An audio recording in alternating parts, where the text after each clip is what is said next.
তো professor two, তো তিনি বিশেষ করে আপনাকে উল্লেখ করেছেন এবং আপনার সাথে একটা সাক্ষাৎকার নিতে চেয়েছেন।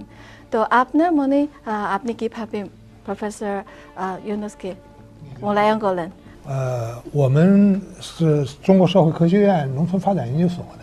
সংক্ষেপে বলি, আমি চীনের সমাজবিজ্ঞান একাডেমির গ্রামীণ উন্নয়ন ইনস্টিটিউটের গবেষক। দারিদ্র্য নিয়ে গবেষণার সময় আমরা খেয়াল করেছি অধ্যাপক ইউনুসের নেতৃত্বে গ্রামীণ ব্যাংকের একটি দল 1976 সাল থেকে পরীক্ষামূলকভাবে কাজ শুরু করে।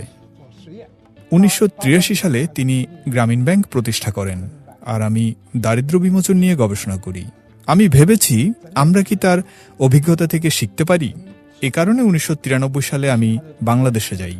তারপর থেকে ইউনুসের সাথে আমাদের মুখোমুখি যোগাযোগ শুরু। তিনি অনেকবার চীনে এসেছিলেন। আমিও তার কাছ থেকে শেখার জন্য বেশ কয়েকবার বাংলাদেশে গিয়েছিলাম। তিনি আমাদের প্রকল্পগুলো পরিদর্শন করতে এসেছিলেন, আমাদের প্রকল্পগুলোকে স্বীকৃতি দিয়েছিলেন এবং অনেক বিদেশি প্রকল্পের সঙ্গে আমাদের পরিচয় করিয়ে দিয়েছিলেন।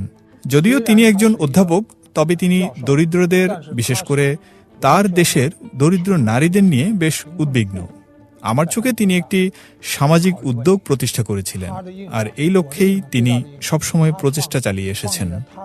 তিনি যে কেবল শান্তিতে নোবেল পুরস্কার জিতেছিলেন তা নয়, বিশ্বজুড়ে থাকা দারিদ্র্য বিমোচন সংশ্লিষ্ট ব্যক্তি ও সংগঠনগুলো কিন্তু অধ্যাপক ইউনুসের ভূয়সী প্রশংসা করে।